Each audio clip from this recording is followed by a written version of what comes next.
শুরুটা দারুণ করেছিল রিয়াল মাদ্রিদ। দুর্দান্ত আক্রমণ করলেও গোলের দেখা পাচ্ছিল না তারা। বায়ার্ন মিউনিখের পোস্টে ভরসা ছিলেন ম্যানুয়েল নয়ার। রিয়ালের আক্রমণ প্রতিহত করে পাল্টা আক্রমণে এগিয়ে যায় বায়ার্ন মিউনিখ। তবে দ্বিতীয়ার্ধে আলফান্সো ডেভিসের গোলে জয়ের আশা করলেও রিয়াল মাদ্রিদ সেই স্বপ্ন ভঙ্গ করে দেয় তাদের। বুধবার রাতে ম্যাচের ৮৮তম মিনিট এবং যোগ করার সময়ে গোল করেন বদলি হিসেবে নামা হোসেলু।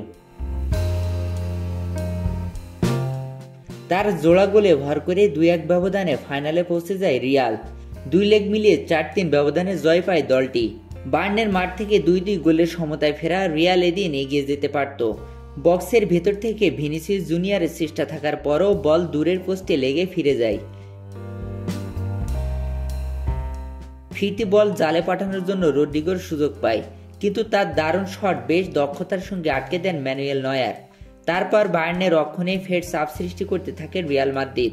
তবে বায়ার্ন সুযোগ বুঝে আক্রমণ করলেও গোলশূন্য ড্র হয়ে প্রথমার্ধ শেষ করে দুদল। ম্যাচের ৬৮তম মিনিটে সার্জ জিনাব্রির বদলি হিসেবে নেমে দলকে এগিয়ে দেন আলফান্সো ডেভিস। নিজেদের মাঝখান থেকে হ্যারি কেইনের বাড়িয়ে দেওয়া দীর্ঘ পাস বাম দিক থেকে পেয়ে বক্সে প্রবেশ করে ডান পায়ের শটে পোস্টে পাঠিয়ে দেন বল।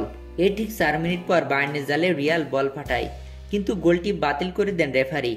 বায়ার্নের বক্সে হাত দিয়ে মুখে আঘাত করে জসুয়া কিমিসকে ফেলে দেন নাসো, ফলে ভিআর দেখে সেই গোলটি বাতিল করেন রেফারি।